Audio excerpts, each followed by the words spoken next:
학교 설명회 진행을 맡은 교사 차대식입니다. 참석해 주셔서 감사드립니다.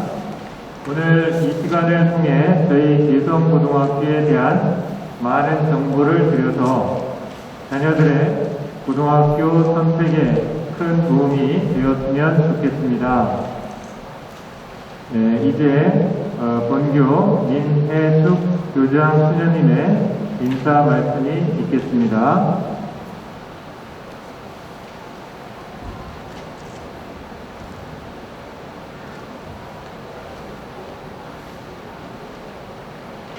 안녕하세요.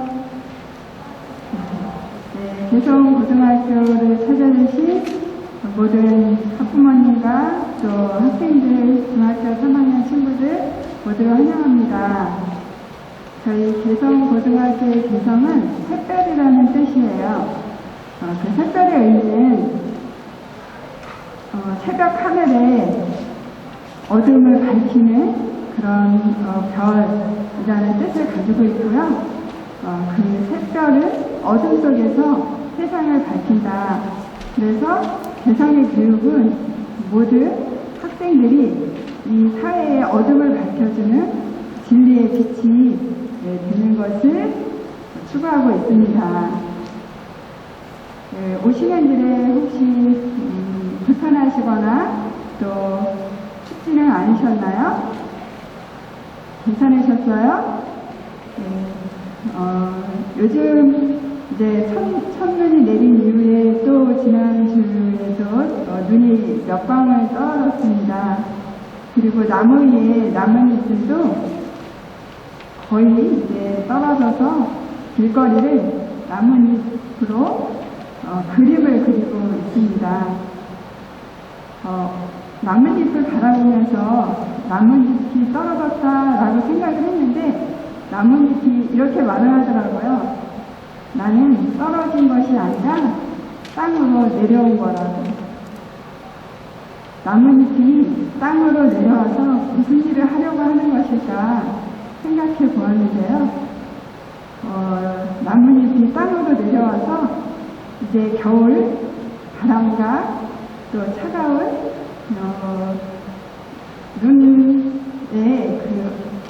눈으로 차가워진 그런 땅을 포근히 덮어주려고 한 것 같더라고요. 그동안 나뭇잎은 땅에 양분으로 싹을 틔웠고 또 나뭇잎이 되었고 또 단풍이 되었고 아름다움을 세상에 또 사람들에게 모든 주변에 보여주었죠. 그리고 다시 자기의 자리로 돌아가자라고 나뭇잎을 생각하는 것 같았습니다. 그리고 땅으로 내려와서 꽁꽁 얼어있는 그런 땅을 덮어주고 다음 생명을 생각하고 있었습니다. 저는 그 나뭇잎을 바라보면서 개성의 선생님들이 생각났습니다. 저희 개성의 선생님들은 아이들을 위해서 무엇을 할 수 있을까? 늘 고민하시면서 내려와서 학생들의 마음 안으로 내려와서 가장 좋은 것, 또 학생들이 뭔가 어려워하고 추워하고 하는 곳들을 찾아서 무언가 해보시려고 노력하십니다. 이것이 개성이 살아있는 그리고 개성이 성장하는 첫 번째 이유라고 생각합니다. 그리고 두 번째는 개성의 학생들입니다. 개성의 학생들은 스스로 내려가서 무언가를 하려고 합니다. 주체적인 삶을 살고자 합니다. 그것은 누구에 의해서나 또 누가 시켜서가 아니라 스스로 내가 무엇이 되고자 하는 마음에서 시작됩니다. 이것이 개성 교육의 역량이라고 생각합니다. 이렇게 좋은 학교에 오셔서 좋은 선생님들과 좋은 교육을 받으면서 행복한 여러분이 되셨으면 좋겠습니다. 오늘 이렇게 개성 고등학교 학교 설명회에 와주셔서 감사하고 또 여기에서 충분한 흡족한 보람 있는 것들을 얻어가시기를 기원합니다. 감사합니다. 네, 그 뒤에 들어오시면 되겠습니다. 네, 이제 오늘 행사의 진행 순서를 간단히 말씀드리겠습니다. 나눠드린 안내 유인물을 참고하셔도 됩니다. 방금 교장 수녀님의 인사가 있었고요. 다음으로 유진무 진학부장 선생님께서 진학 실적을, 그리고 다음으로 소우정 선생님께서 학교 프로그램에 대해 설명해 주십니다. 그리고 졸업생 발표가 있고, 다음으로 박의용 생활안전지도부장 선생님께서 학교 생활 규정과 교복에 대해서 간단히 소개하고 1부 순서가 끝나게 됩니다. 2부에는 두 팀으로 나뉘어 학교 투어를 합니다. 3부는 선택 프로그램 시간입니다. 진학에 대한 전반적인 설명을 들으실 분은 강당에 계시고, 미술 거점 학교와 미대 입시에 관한 소개를 들으실 분은 2층 샛별 폭소로, 세대 입시에 관한 설명을 들으실 분은 2층 철학실로 가셔서 설명을 들으시면 됩니다. 이제 유진무 진학부장 선생님께서 우리 학교의 진학 실적에 대해 자세히 설명해 주시겠습니다. 박수 부탁드립니다. 네, 지금 소개받은 개성고등학교 진학부장을 하고 있습니다. 네, 제가 말씀을 드리기 전에 제가 잠깐 조사를 먼저 할 게 있는데요. 이따가 저희 사회 보시는 교부장 선생님께서 말씀하셨지만 저희가 3부가 진학에 대한 강연이 있거든요. 3부는 필수적으로 들으셔야 되는 건 아니고요. 선택적으로 들을 수 있는데 저희가 이 공간보다는 시청각실이 조금 더 좋아서 그쪽을 사용하고자 하는데, 그쪽을 사용하려면 제가 인원수를 우선은 알아야지 사용 여부를 결정할 수가 있거든요. 그래서 우선 미술과 체육을 제외한 그냥 진학을 들으려 오신 분 중에 거수를 하면 제가 공간에 대한 결정을 하려고 합니다. 3부까지 듣고 가실 분이 듣고 가시려면 잠깐만 손을 들어주시겠습니까? 네, 알겠습니다. 그냥 이 공간에서 진행을 해야 될 것 같습니다. 작년에도 저희가 3부를 진행을 했었는데요. 3부가 가장 많이 들어주셨고 끝나고서도 질문이 가장 많으셨었거든요. 그래서 조금 더 좁은 공간에서 얘기했으면 했는데 그러진 못할 것 같습니다. 그냥 다 끝나고 다시 투어 끝나고 일로 이 공간으로 오시면 될 것 같습니다. 네, 제가 굉장히 좋아하는 학교의 모습이어서 제가 진학부장을 하는 내내 이 사진을 첫 번째 PPT로 띄우고 쓰는데요. 저희 학교에 열심히 하는 모습과 따뜻한 모습을 다 품고 있는 사진일 거라고 생각을 합니다. 조금의 시간이 지난 후에 이렇게 같이 밤에도 불 켜놓고 여기서 공부하거나 얘기할 수 있는 기회가 주어졌으면 저는 좋겠고요. 제가 드릴 말씀은 결과에 대한 얘기입니다. 결과를 만들어낼 원인들은 제 뒤에 나오실 부장 선생님들과 학생들이 해줄 거고요. 저는 우선 결과에 대한 얘기인데 그 결과를 먼저 말씀을 드리는 것들이 뒤에 있는 것들을 잘 이해할 수 있는 길이라고 생각을 하기 때문에 개성의 교육의 결과물들에 대한 얘기를 하려고 합니다. PPT를 어떻게 시작할까 고민을 좀 했었는데요. 제가 위치가 이렇다 보니 중3을 갖고 있는 부모님들하고 얘기를 좀 할 기회가 있고요. 어떤 고등학교를 가는 게 좋겠냐라고 저한테 물어보시는 분들이 꽤 되거든요. 그래서 홍보도 홍보지만 어떠한 학교를 가는 게 좋다라는 말씀에 대한 답을 먼저 드리는 게 맞을 것 같아가지고서요. 꼭 저희 학교뿐만이 아니라 고등학교에서 선택하실 때 여기 써있는 기준들을 보고 선택하실 수 있으면 좋겠습니다. 이따가 3부에서 훨씬 더 자세하게 말씀을 드리겠지만 지금 입시가 굉장히 복잡합니다.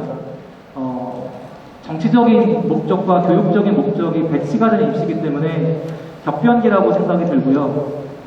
학교를 선택하실 때 완벽한 답을 내놓는 학교도 좋은 학교는 아니고요. 답지를 못 내놓는 학교도 좋은 학교는 아닙니다. 답을 애매하게 갖고 있는 학교 중에 유연한 학교를 선택을 해주시는 게 맞을 것 같고요. 제가 어느 분께 얘기를 드리던지 네 가지를 꼭 말씀을 드립니다. 네 가지를 확인하시면 어떤 고등학교가 맞고 좋을지에 대한 판단이 가능하실 거라고 봅니다. 네, 첫 번째는 입시 결과입니다. 그 입시 결과는 그 학교의 힘이기도 하지만 얼마만큼 입시라는 거에 유연하게 대처하고 있는지를 보여주는 가장 큰 지표라고 생각을 합니다. 판단할 수 있는, 확인할 수 있는 범위 내에서 입시 결과를 판단하시는 게 가장 좋을 거라고 먼저 생각이 되고요. 두 번째는 교육 과정입니다. 각 고등학교 홈페이지나 혹은 학교 어디가 뭐 이런 사이트 가보시면 모든 학교의 교육 과정이 다 올라와 있습니다. 교육 과정을 해석하시고 배울 과목이 충분한 교육 과정이 힘 있는 학교를 고르시는 게 수시와 정시 모두에서 굉장히 중요한 요소라고 생각이 됩니다. 세 번째는 학교 프로그램입니다. 학교 프로그램은 기본적으로는 수시에 대비할 수 있는 힘이기도 하지만 학교 구성원들의 응집력 그리고 학생들에 대한 사랑 그런 것들이 다 표출되어 있는 대상들이기 때문에요. 학교 프로그램을 잘 확인하시는 게 좋을 것 같습니다. 학교 프로그램은 제 뒤에 나오시는 연구부장 학생께서 말씀을 잘 해주실 거라고 믿고요. 그 다음은 학교 분위기입니다. 네, 공부할 수 있는 학교, 그 다음에 공부하고자 하는 친구들이 잘 다닐 수 있는 학교를 선택해 주시는 게 맞고요. 이제 저 부분은 생활지도부장 선생님께서 잘 말씀하실 거라고 저는 믿습니다. 저 네 가지를 꼭 살펴보셔야 되는 거고요. 그래서 결국은 어떠한 변화를 할 수 있는지 방향성을 짚어가지고서 여러 개의 선택지를 줄 수 있는 유연한 학교를 선택을 해주셔야 됩니다. 그러한 학교가 중에 좋은 대답 중에 하나, 뭐 정답이라고까지 말씀을 못 드리겠고요. 좋은 대답 중에 하나가 저희 학교도 분명히 될 수 있을 거라고 저는 믿고요. 그거에 대한 말씀을 드리겠습니다. 자, 이제 결과를 몇 개 보여드릴 텐데요. 네. 우선 첫 번째는 제가 이쪽 성북 관내에 있는 고등학교의 2020년과 2021년도에 대학 진학률 학교 알림이 기준이고요. 제일 위에 저희 학교고 나머지 학교들은 이니셜로만 써놨습니다. 2020년, 2021년 양해 보면 아시겠지만 저희 학교가 언제나 최고의 성적은 아닙니다. 근데 2년 내내 고르게 성적을 보여주는 학교는 생각보다 적습니다. 네, 뭐 50%가 매번 넘진 않지만 2년 내내 고른 성적 보여주고 있고요. 그 다음에 꼭 좋은 기준점은 아니지만 학교의 인원수도 보셔야 됩니다. 인원수로 따지면 저 밑에 있는 Y고등학교를 제외하고서는 저희 학교가 제일 많고요. 그리고 인원수가 많은 학교가 조금 더 입결이 좋다는 것도 아실 수 있을 겁니다.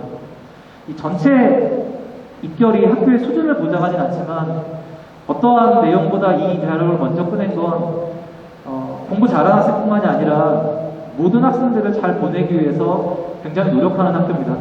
그 부분에 대한 얘기를 보여드리고 싶어서 제일 먼저 이거를 꺼냈고요.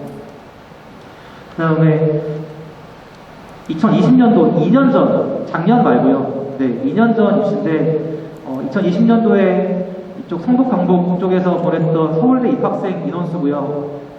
저희가 매년 최고를 자랑하지는 않습니다. 하지만 제일 잘하는 축에는 들어있고요.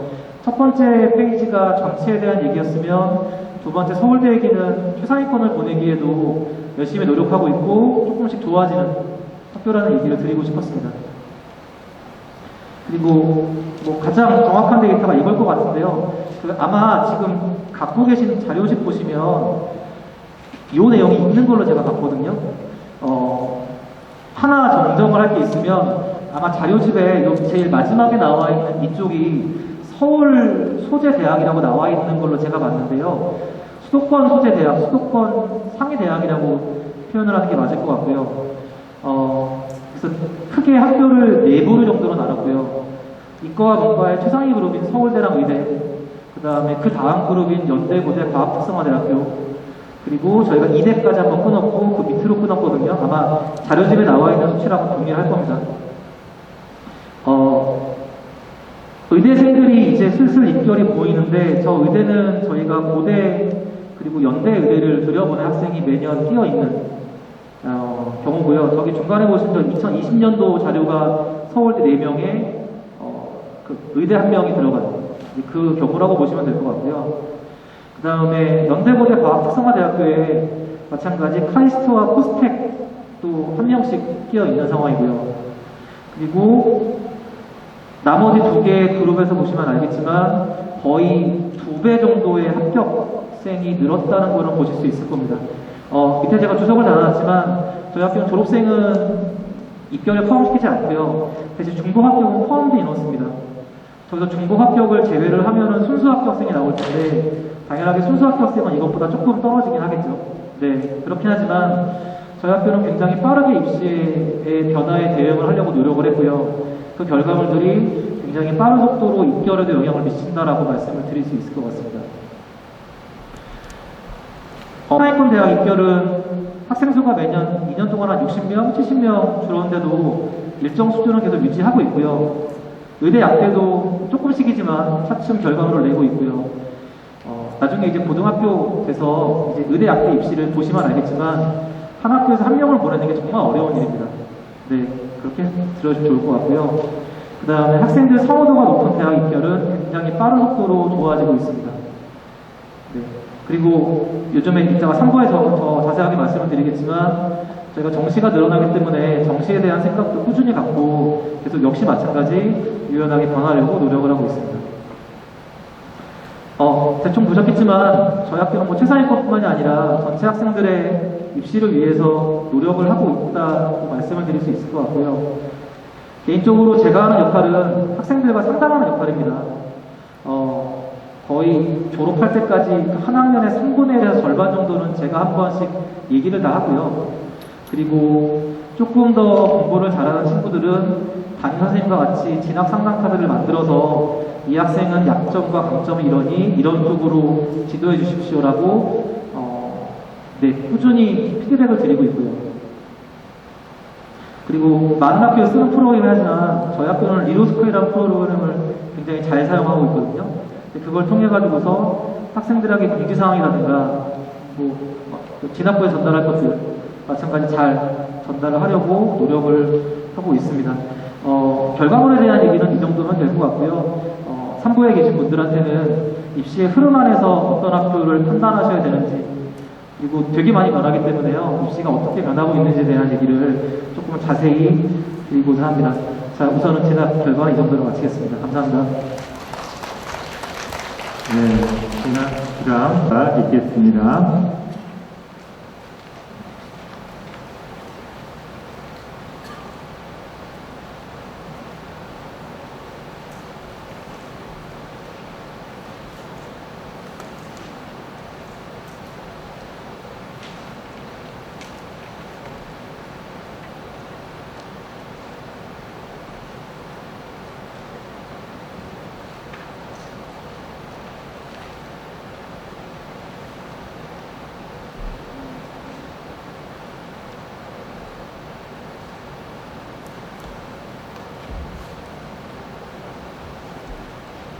안녕하십니까.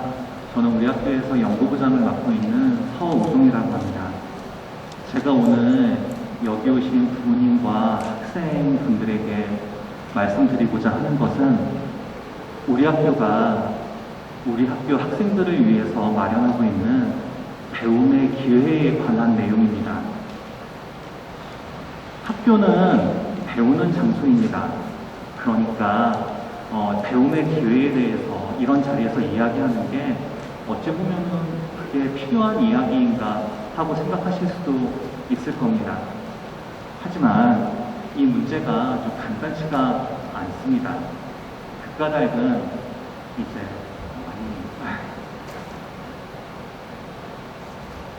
그까닭은 오늘날 고등학교의 학교교육에 작용하는 상호 모순된 2가지 힘이 있기 때문입니다.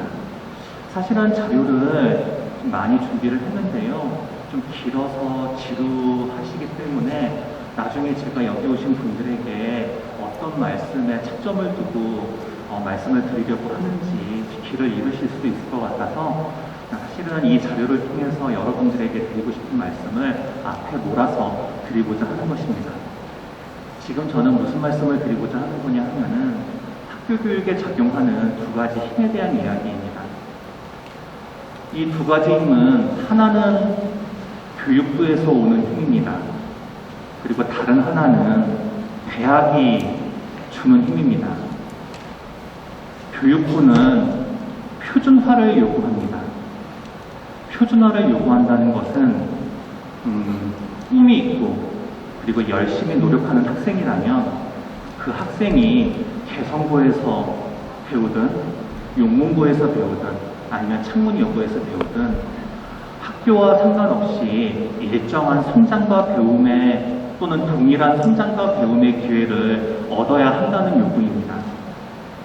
그런데 대학에서 요구하는 바는 사뭇 다릅니다. 대학은 자기 학교에서 선발하고자 하는 학생이 다른 아이들과 좀 차별되기를 바랍니다.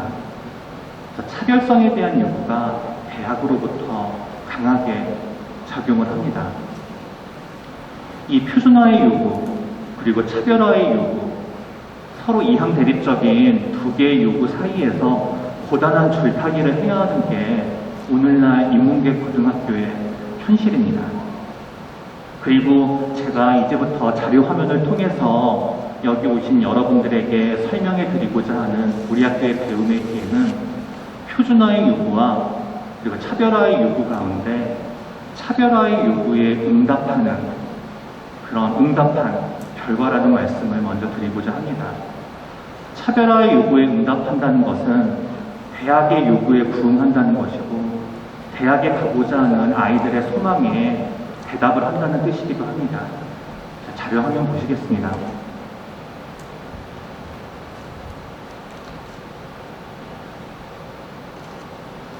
자, 먼저 진로 역량 개발 프로그램에 대해서 소개를 해드리도록 하겠습니다. 이런저런 이야기가 많지만 결국 지금의 그리고 앞으로의 교육 과정에 견인할 대입 전형 제도의 흐름은 수시와 학종 중심이라고 판단하지 않을 수가 없습니다. 그리고 여기에 있는 학생분들 또 자녀분들이 3년 후에 대학에 지원을 하게 된다면 평가를 받게 되겠죠. 평가로부터 자유롭지 않으니까요. 그때 평가의 4대 범주가 있는데요. 그중 하나가 전공 준비도이고 또 하나가 발전 가능성입니다. 발전 가능성은 배움의 다양성과 밀접하게 관계가 있습니다. 국문과에 가려는 아이가 수학도 잘해야 발전 가능성 면에서 높은 평가를 받는 거죠.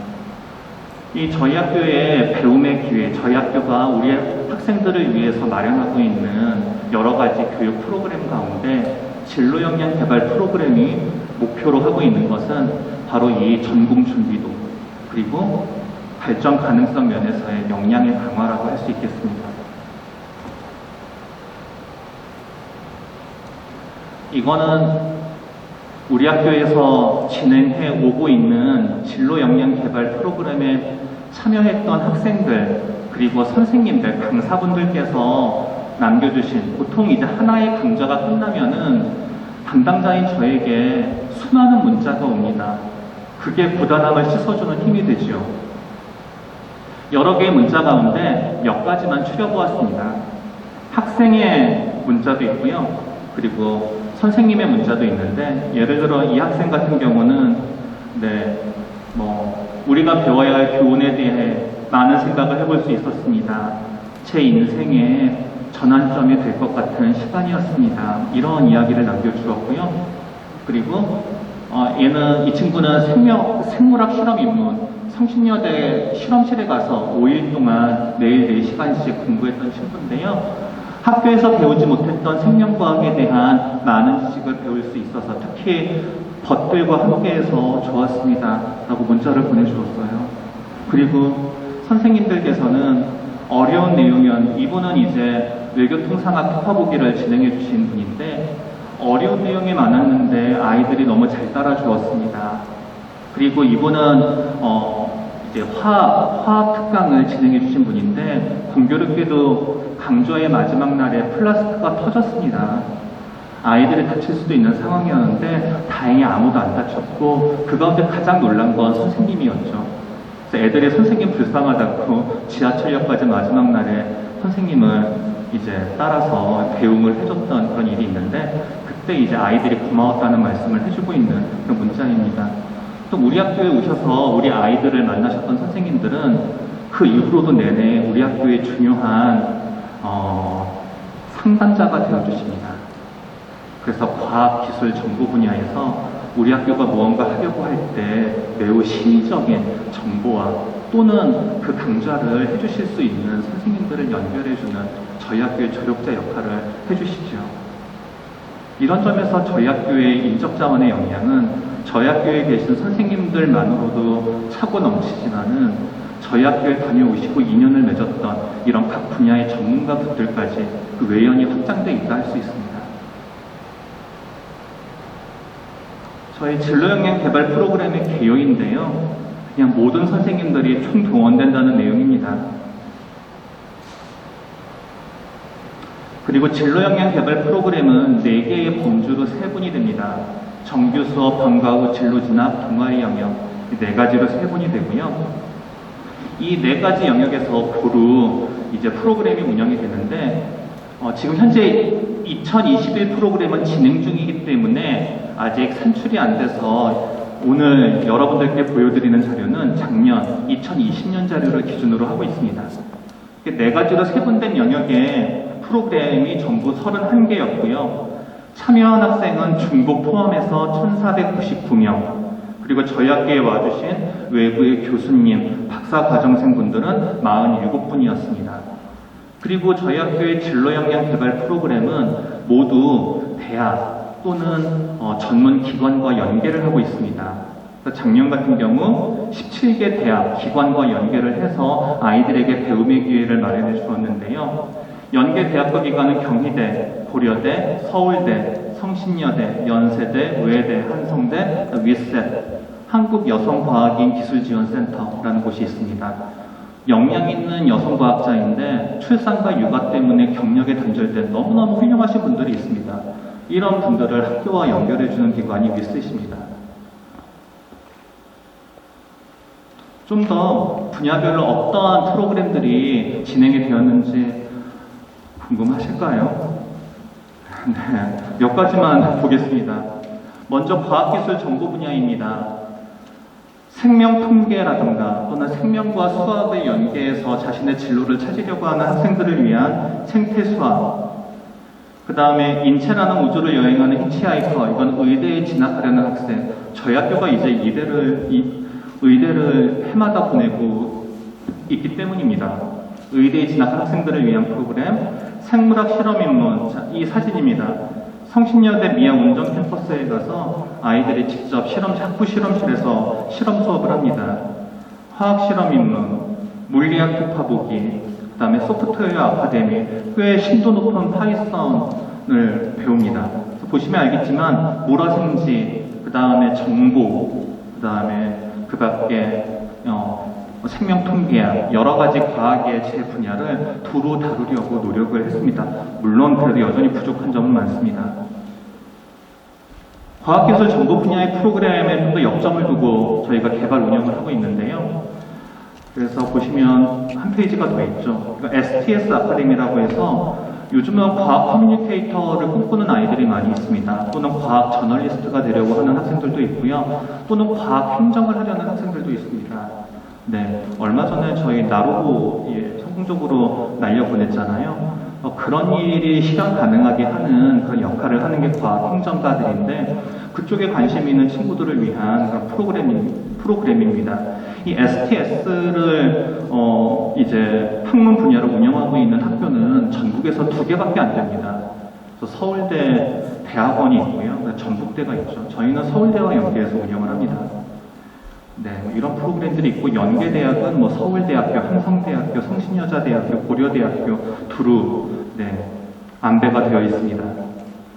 금융분야, 그 다음에 금융경제학 아카데미, 그 다음에 사회헌원의 가치를 기업 경영을 통해서 실천하고자 하는 학생들을 위한 소셜 플러너 프로젝트, 그 다음에 요즘 대학에서는 학과를 막론하고 4학년 때 이 수업을 들어야 되잖아요.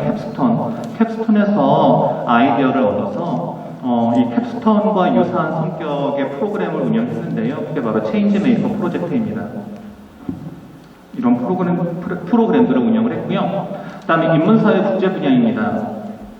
그래서 인문학 특강, 부모님과 함께하는 것도 있습니다. 그 다음에 글쓰기, 그리고 스피치 앤 프레젠테이션 드릴. 요즘 학교에 오면은 아이들의 수행평가 때문에 너무너무 힘들어하는데 뛰어난 역량과 그다음 대단한 엄청난 옆에서 보기에 너무나 기특한 노력을 함에도 불구하고 프레젠테이션이 어려운 친구들, 그리고 말하기 공포, 이 말하기 공포를 지니고 있는 친구들이 많죠. 모두가 다 말하기 공포를 가지고 있죠. 지금도 저는 지금 심장이 터질 것 같거든요. 그래서 이런 학생들을 위한 도움을 주는, 조력을 해주는 그런 프로그램입니다. 네, 연계 기관은 경희대, 서울대, 그 다음에 한성대학교. 그 다음에 요즘은 정치외교가 아니라 공공외교, 민간외교에 관심을 가진 친구들이 많이 있습니다. 그래서 이런 공공외교나 민간외교 쪽에 관심을 가지고 있는 그런 훌륭한 학생들을 위한 외교통상학 폭파보기. 그리고 이건 인하대 의대, 그리고 서울대 일본연구소, 명지대 아랍지역학과의 교수님들을 모셔서 아시아라는 키워드를 가지고 3회 연속 강연을 들었던 아시아 문명회의에 이게 반응이 정말 좋았죠. 네. 그 다음에 요즘은 문이과를 막론하고 데이터 사이언스는 기본적으로 요즘 오늘날의 인재가 지녀야 할 두 개의 칼 가운데 칼이라는 비유가 좀 적절치 않은 것 같은데요. 모두가 지녀야 할 한 개의 칼입니다. 그래서 또 요즘은 공공데이터, 이번 정부 들어서 공공데이터와 관련한 포털이 정말 잘 되어 있거든요. 그래서 이 통계 프로그램 R을 활용해서 공공데이터를 가공하고 그로부터 의미를 추출해내는 그런 연습도 아이들이 할 수 있게끔 그런 배움의 기회를 제공했습니다. 그리고 다 아시고 오셨지요? 저희 학교는 미대 진학생들을 위한, 미대에 진학하려고 하는 학생들을 위한 꽤나 충실한, 예고 다음으로 가장 충실한 그런 프로그램을 운영하고 있습니다. 그래서 미대에 진학한 아이들을 위한 그런 배움의 기회였고요. 네, 진로영역 개발 프로그램은 여기까지입니다. 하지만 이보다 저희 학교에 정말 프라이드라고 할 수 있는 게 바로 독서 중심 교육과정입니다. 여기 계신 부모님과 학생들도 익히 잘 알고 계시겠지만 이 독서력이라는 것은 모든 학문 역량의 바탕이 됩니다. 그래서 저희는 이 단계별로 이 여러 층차의 그 독서 프로그램을 운영하고 있는데요. 초고 남은 자투리 시간을 이용해서 도서관을 개방하거든요. 도서관에 와서 책을 읽는데 단행본이 아니라 연속 단행본을 읽습니다. 연속 단행본을 읽는다는 게 매우 중요합니다. 아이들에게 단행본을 읽으라고 하면은 독서의 편식, 편중, 또 이른바 확증편이 아닌 그래서 이런 것을 좀 보완하기 위해서 연속 단행본을 읽히고 있습니다. 잡지를 말하는 거죠. 연속 단행본 안에는 대중문화, 기술 정보, 인문사회, 정치, 철학 여러 주제들이 두루두루 다뤄지기 때문입니다. 그리고 마지막 결정판이 보르헤스의 서재입니다. 보르헤스는 아르헨티나 출신의 유명한 소설가인데 도서관을 테마로 한 소설을 많이 쓰신 분이죠. 이 보르헤스의 서재 같은 경우는 하도 이름을 많이 들어서 다들 읽었다는 느낌을 갖고 있는데 사실 아무도 안 읽은 책들, 예를 들어 뭐 총균사라든가 이기적 유전자라든가 토지 이런 것들 다들 읽은 것 같죠. 하지만 아무도 안 읽습니다. 함께 읽어야만 비로소 읽을 수 있는 책들을 더불어 함께 읽는 그런 활동입니다. 그리고 내용이 묵직한 그런 책들이기 때문에 이 책에 대해서 잘 설명해주고 길라잡이를 해주실 수 있는 대학의 교수님들과 전문가를 모셔서 또 강의도 듣는 그런 활동과 더불어 함께 진행이 됩니다. 네. 그리고 진로 탐색 프로그램도 저희는 갖추고 있는데요. 아까 저희 진학과장 선생님께서 저희 학교 프로그램에 대한 안내가 있을 거란 예고를 하시면서 저희 학교의 프로그램이 가지고 있는 두터운 그런 지향, 그 다음에 부피감 이런 것들이 바로 우리 학교 선생님들의 학생들에 대한 애정이다라고 말씀을 하셨는데 격하게 공감합니다. 진학과장 선생님이 너무 말씀을 잘하세요. 네. 진로 탐색 프로그램 좀 말씀을 드리자면은 저희 전환기라고 합니다. 매학기 기말고사 이유가 아주 죽을 맛이거든요. 모두가 죽상입니다. 그래서 이럴 때 이제 아이들이 자기의 진로를 찾았으면 해서요. 이 각 분야의 직업 또는 전공 전문가들을 모셔서 아이들과 이야기를 나누고 안내를 드리는 그런 시간입니다. 2020년에는 11개 분야의 직업 전문가 또는 전공자들을 모셨는데요. 연계한 대학은 서울대, 연합뉴스, 한양대 로스쿨, 의외대, 고대, 성신여대, 백병원 이렇게 있습니다. 올해는 흥미가 더 늘어서요. 12개 분야의 직업 전문가, 그다음에 전공자들을 모시고 그림 위크를 진행했습니다. 그리고 저희는 예술교육에도 최대한 힘쓰고자 하고 있습니다. 이 아이들이 입시에 대한 부담 때문에 많이 지쳐있거든요. 그리고 자존감이 낮아지는 경험들을 많이 하는데 자존감이 낮아지면 남을 해치려고 합니다. 자기에 대한 불만을 타자에게 표출하는 경향이 있는데 이 점에 대해서 저희 선생님과 학교가 뭔가 아이들을 위해 해줄 수 있는 것이 무엇인가에 대한 고민을 하고 있습니다. 일단 평화감 수덕을 기르는 교육 연구 활동을 소개해드리고 싶습니다. 이건 연극 활동을 통해서 내가 아닌 다른 존재로 살아보는 잠깐의 시간을 가짐으로써 타자에 대한 상상력을 기르고 그래서 자연스럽게 자기가 무의식적으로 타자에게 행하는 폭력들 또 무심한 거친 말들 이런 것에 대해서 다시 한번 점검해 보게끔 하는 스스로 깨닫게 하는 활동입니다. 반응이 너무 좋습니다. 잠깐 아이들이 이 활동을 어떻게 하는지 좀 보여드리겠습니다.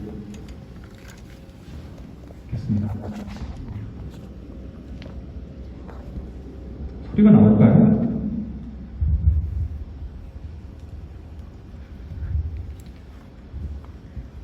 방송부는 여기 컴퓨터 여기 켜주셔야 될 겁니다. 네, 애들이 뭔가 되게 진지한 것 같은데요. 그래서 까락까락 웃고 있습니다. SNS와 인터넷 매체를 통해서 일어나는 그런 사이버 폭력에 대해서 아이들이 직접 대본도 만들고 연기도 하는 그런 프로그램인데요. 소리를 들으셔야겠다, 소리를. 네, 그 다음에 넘어가겠습니다. 그 다음 내용들이 있기 때문에. 그 다음에 학교안 예술활동 지원을 위해서도 저희 학교는 많은 노력을 하고 있습니다. 물론 이제 저희 학교는 가난한 학교이기 때문에 저희 학교도 노력하는 게 아니고요. 이런 활동을 하겠다는 아이들이 있으면 열심히 계획서를 써서 어디서든지 돈을 마련해 옵니다. 이것도 이제 제가 직접 계획서를 써가지고 서울시에서 350만 원 예산을 받아서 연극부에 투자를 한 사업입니다. 그래서 학전 이런 데서 이제 학전에서 빨래의 배우 교육 활동에 대한 말씀이 있으셨습니다. 이제 졸업생 3명의 개성에서 보낸 3년간의 학교 생활에 대한 발표를 듣도록 하겠습니다. 지금 이 3명의 학생은 이뮤성 서울대 자율전공학부에 입학한 학생이고요. 박지수 서울대 국문과 입학한 학생이고요. 박민서 연세대 의예과 입학한 학생이 되겠습니다.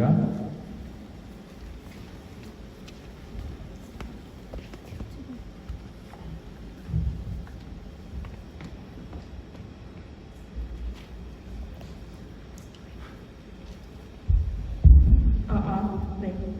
안녕하세요. 저는 올해 개성고등학교를 졸업했고 연세대학교 의과대학에 입학한 박민서라고 합니다. 제가 개성고등학교에서 3년을 보내면서 가장 중요하게 생각했던 것을 돌아봤더니 저만의 이야기, 저만의 특색을 제 생활 기록부 안에 녹여내는 것이었습니다. 그래서 저는 그것을 위해서 첫 번째로 우리 개성고등학교만의 학교 프로그램을 적극적으로 활용했습니다. 저희 개성고등학교는 앞선 선생님들의 발표에서 들으셨겠지만 특히 독서를 굉장히 강조하고 통합독서나 아니면 틈새 독서와 같은 독서 심화 프로그램이 많이 준비되어 있습니다. 또 영어와 수학과 같이 교과목을 개인이 좀 더 집중적으로 그리고 심화시킬 수 있는 방과후도 많이 개설되어 있습니다.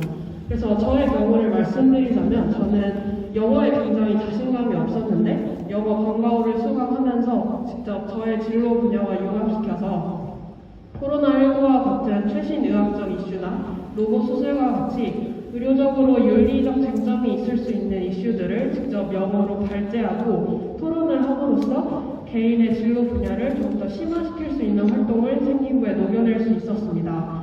그리고 두 번째로 개성고등학교만의 진로활동 프로그램을 적극적으로 활용해서 제 진로 분야를 좀 더 심화시킬 수 있는 시간을 가질 수 있었습니다.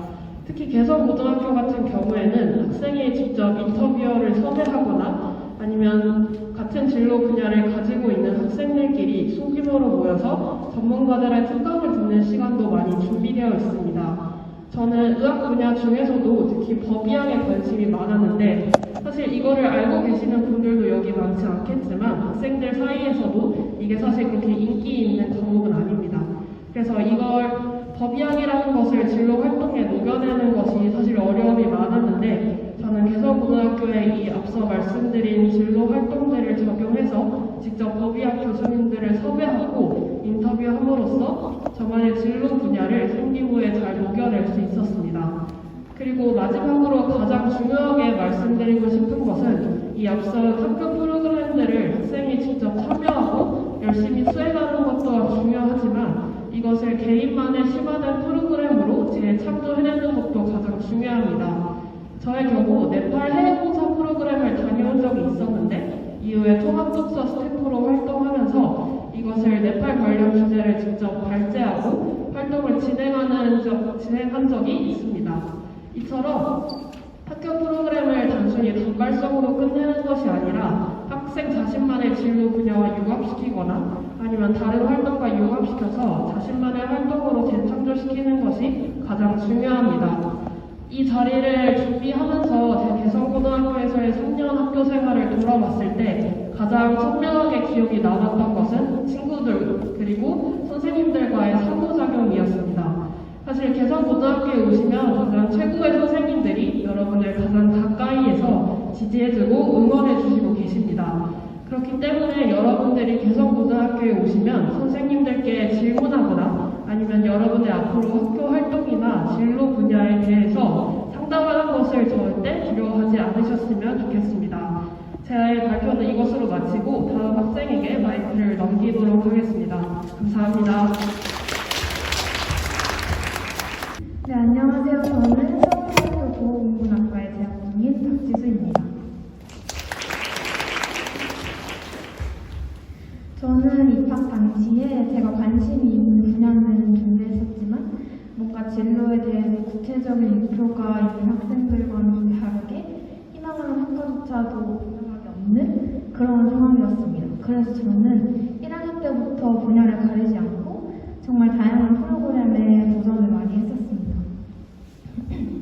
그래서 그런 프로그램을 하는 과정에서 자연스럽게 제 진로에 대해서 깊이 있고 탄탄한 고민을 할 수 있게 되었고 제가 생각했을 때 제 입시를 성공으로 이끌었던 건 그런 고민들이 바탕이 되어주었기 때문이라고 생각합니다. 그만큼 개성고등학교에서는 직접적으로 진로 탐색과 관련된 프로그램도 분명히 존재하지만 그런 프로그램뿐만 아니라 간접적으로도 진로에 대해서 생각해보고 본인 스스로에 대해서 생각할 수 있는 그런 프로그램들이 모든 학생들에게 다 주어져 있다고 생각합니다.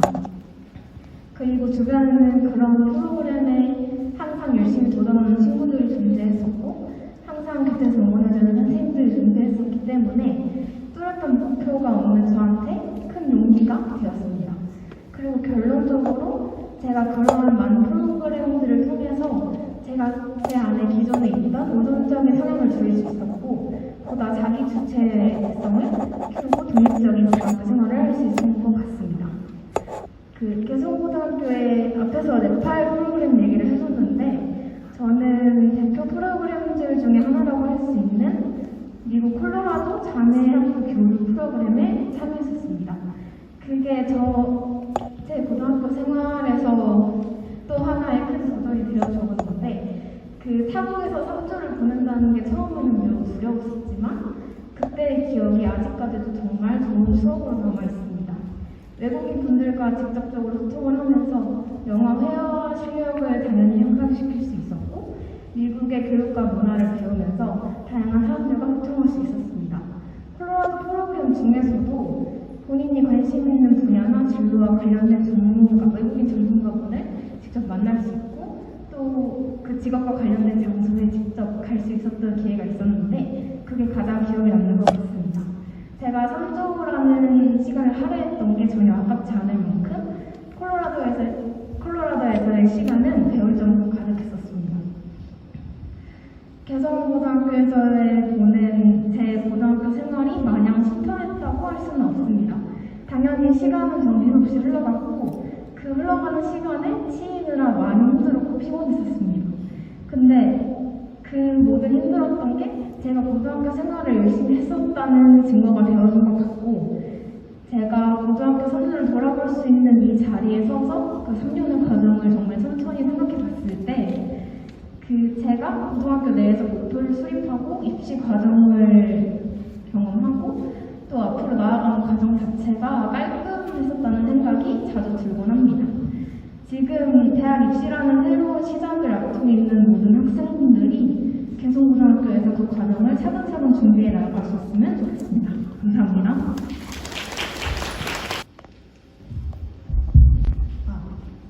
네, 안녕하세요. 저는 마지막으로 발표하게 된 올해 개성고등학교 졸업하고 현재 서울대학교 자유전공학부 다니고 있는 임유성입니다. 이 발표를 준비하면서 제가 고등학교 생활을 천천히 돌아봤는데 저는 그냥 열심히 참여하는 적극적인 학생이었던 것 같아요. 개성고에는 뭐 학기마다 방학마다 정말 다양한 프로그램들이 있는데 저는 어떤 작은 프로그램들까지도 열심히 참여하려고 노력을 했고 그 과정에서 제가 진로에 대해서 좀 더 고민하고 제가 정말 좋아하는 게 무엇인지에 대해 찾을 수 있는 기회를 많이 얻었던 것 같아요. 사실 그 입시에서 학교 성적은 당연히 중요한 거고 면접이 그러니까 자소서나 생기부 그리고 그에 기반한 면접이 되게 중요한 요소로 작용을 하잖아요. 근데 많은 분들이 생각하시길 되게 대단한 활동을 하거나 말을 논리적으로 잘해야 한다라고 생각을 하실 수 있는데 사실 저도 그랬거든요. 근데 저는 모의 면접 때까지도 말을 논리적으로 잘한다는 말을 한 번도 들어본 적이 없고 제가 활동들도 대단한 걸 한 게 아니에요. 그럼에도 불구하고 제 생각에 제가 합격할 수 있었던 이유는 그 면접관 분들께 제가 정말 관심 있는 분야를 조금 더 진솔성 있게 전환의 언어로 표현했기 때문이라고 생각하거든요.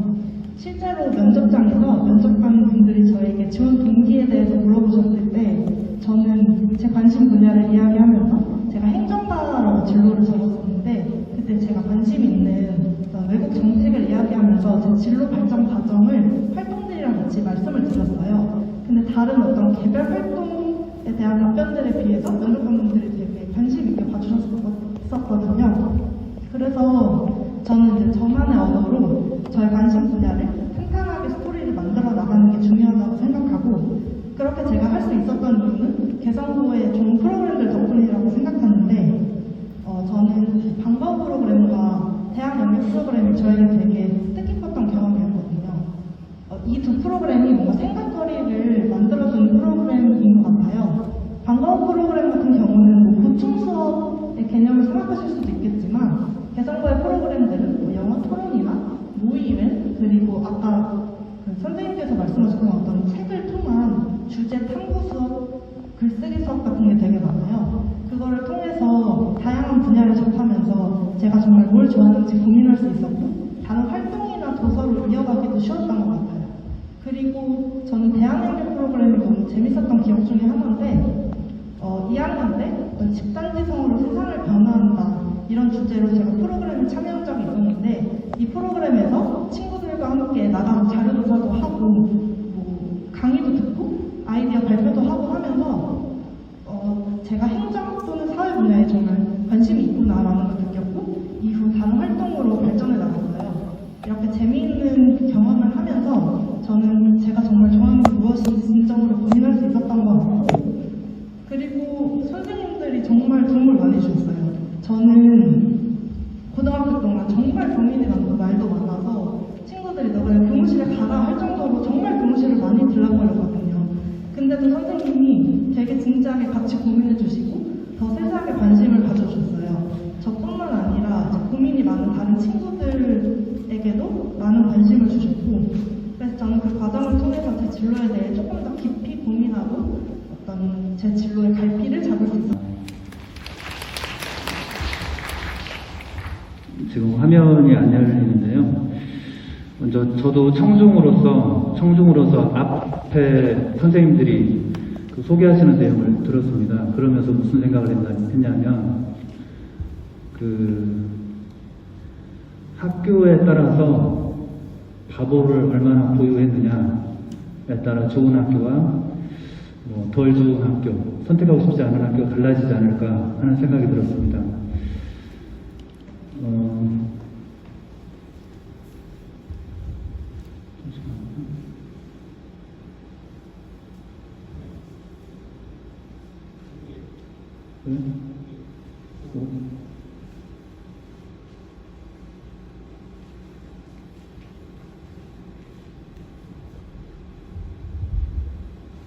네, 여기서 말하는 바보라는 것은 사실 학교라는 게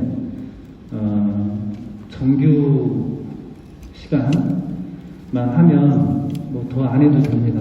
선생님들이 어느 정도만 해야 되는 것만 하면 더 안 해도 되는데, 아까 앞에서 보니까 독서 프로그램 많이 있고 진로 탐색 프로그램이 많이 있는데, 다른 건 모르겠는데 그런 것들은 정규 과정이 아닙니다. 그러니까 누군가가 걸음이 되어서, 밑거름이 되어서 학생들을 위해서 수고하셔도 되는 거거든요. 그래서 좋은 학교는 시키지 않아도 이것이 학생들에게 필요하다, 사명감을 갖고 일을 하시는 선생님을 보유하고 있느냐, 보유하고 있지 않느냐에 따라 갈릴 거라고 보는데, 뭐 세월이 흐르면 어떻게 될지 모르겠지만 현재는 개성고에서 그런 선생님들을 보유하고 있으니까 많이 지원해 주시기 바랍니다.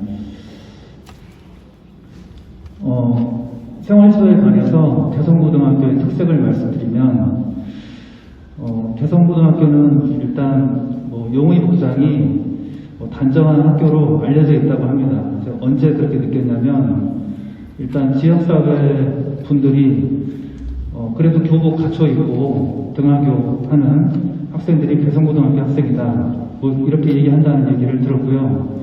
그 다음에 지금 아까 졸업생들 발표를 했는데, 그 졸업생과 같은 학년의 어떤 남학생이 자기가 등교를 하는데 자기 집 앞에 고등학교 학생이 시비를 건데요. 시비를 걸어서 선생님이 좀 같이 가달라고 해서 같이 갔습니다. 그래서 너는 어떤 학생이냐고 물어봐 주려고, 그러면서 물어봤어요. 너는 왜 바로 앞에 학교가 있는데 우리 학교에 왔니? 물어보니까 자기는 용의 복장이 엉망인 그 학교 형 누나들이 어린 눈에 보기에도 좋지 않아서 우리 학교에 왔답니다. 그래서 우리 학교가 용의 복장이 단정하기 때문에 선택하는 학생들도 많이 있구나 라는 생각이 들었습니다. 저희 학교에서는 이런 게 되려면 자잘하게 좀 잔소리를 많이 하게 됩니다. 그래서 옆에 이제 화면을 보시면 큰 거는 그냥 하지 말라는 게 많죠. 화장하지 마라, 장신구 착용하지 마라, 두발 염색 금지한다, 뭐 흡연 음주 안 된다, 올바른 교복 착용을 중시한다, 이런 내용인데요. 근데 아이들이 조금 혼란을 느낄 수 있습니다. 왜냐하면 염색이나 파마 같은 경우는 어떤 어른들은 이렇게 얘기해요. 염색과 파마는 너의 자유를 실현하는 거니까 마음대로 해. 이렇게 속삭이는 어른들이 있는가 하면 딴 생각하지 말고 그냥 공부 열심히 하고 파마 염색하지 마, 이렇게 얘기하는 어른들이 있거든요. 그래서 아이들이 좀 혼란을 느낄 수도 있습니다. 그런데 우리 학교는 많은 고민을 했습니다. 많은 고민을 해서 화장, 염색, 파마 안 된다, 이렇게 지도를 하고 있습니다.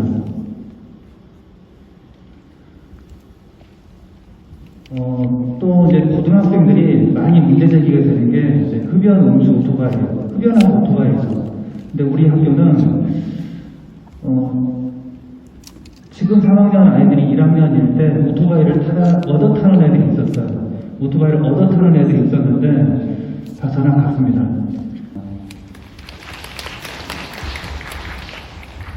지금 화면이 안 열리는데요. 먼저 저도 청중으로서 앞에 선생님들이 그 소개하시는 내용을 들었습니다. 그러면서 무슨 생각을 했냐면 그 학교에 따라서 바보를 얼마나 보유했느냐에 따라 좋은 학교와 덜 좋은 학교, 선택하고 싶지 않은 학교가 달라지지 않을까 하는 생각이 들었습니다.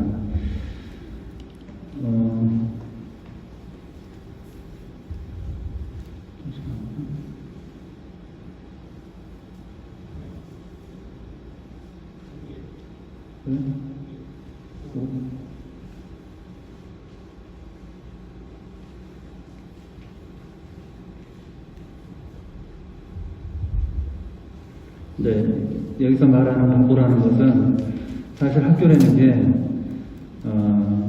정규 시간만 하면 더 안 해도 됩니다. 선생님들이 어느 정도만 해야 되는 것만 하면 더 안 해도 되는데, 아까 앞에서 보니까 독서 프로그램 많이 있고 진로 탐색 프로그램이 많이 있는데, 다른 건 모르겠는데 그런 것들은 정규 과정이 아닙니다. 그러니까 누군가가 걸음이 되어서, 밑거름이 되어서 학생들을 위해서 수고하셔도 되는 거거든요. 그래서 좋은 학교는 시키지 않아도 이것이 학생들에게 필요하다는 사명감을 갖고 일을 하시는 선생님을 보유하고 있느냐, 보유하고 있지 않느냐에 따라 갈릴 거라고 보는데, 세월이 흐르면 어떻게 될지 모르겠지만 현재는 개성고에서 그런 선생님들을 보유하고 있으니까 많이 지원해 주시기 바랍니다. 생활지도에 관해서 개성고등학교의 특색을 말씀드리면, 개성고등학교는 일단 용의 복장이 단정한 학교로 알려져 있다고 합니다. 제가 언제 그렇게 느꼈냐면, 일단 지역사회 분들이 그래도 교복 갖춰 입고 등하교 하는 학생들이 개성고등학교 학생이다, 이렇게 얘기한다는 얘기를 들었고요. 그 다음에 지금 아까 졸업생들 발표를 했는데, 그 졸업생과 같은 학년의 어떤 남학생이 자기가 등교를 하는데 자기 집 앞에 고등학교 학생이 시비를 건데요. 시비를 걸어서 선생님이 좀 같이 가달라고 해서 같이 갔습니다. 그래서 너는 어떤 학생이냐 물어봐 주려고, 그러면서 물어봤어요. 너는 왜 바로 앞에 학교가 있는데 우리 학교에 왔니? 물어보니까 자기는 용의 복장이 엉망인 그 학교 형 누나들이 어린 눈에 보기에도 좋지 않아서 우리 학교에 왔답니다. 그래서 우리 학교가 용의 복장이 단정하기 때문에 선택하는 학생들도 많이 있구나 라는 생각이 들었습니다. 저희 학교에서는 이런 게 되려면 자잘하게 좀 잔소리를 많이 하게 됩니다. 그래서 옆에 이제 화면을 보시면 큰 거는 그냥 하지 말라는 게 많죠. 화장하지 마라, 장신구 착용하지 마라, 두발 염색 금지한다, 흡연 음주 안 된다, 올바른 교복 착용을 중시한다, 이런 내용인데요. 근데 아이들이 조금 혼란을 느낄 수 있습니다. 왜냐하면 염색이나 파마 같은 경우는 어떤 어른들은 이렇게 얘기해요. 염색과 파마는 너의 자유를 실현하는 거니까 마음대로 해, 이렇게 속삭이는 어른들이 있는가 하면 딴 생각하지 말고 그냥 공부 열심히 하고 파마 염색하지 마, 이렇게 얘기하는 어른들이 있거든요. 그래서 아이들이 좀 혼란을 느낄 수 있습니다. 그런데 우리 학교는 많은 고민을 했습니다. 많은 고민을 해서 화장, 염색, 파마 안 된다, 이렇게 지도를 하고 있습니다.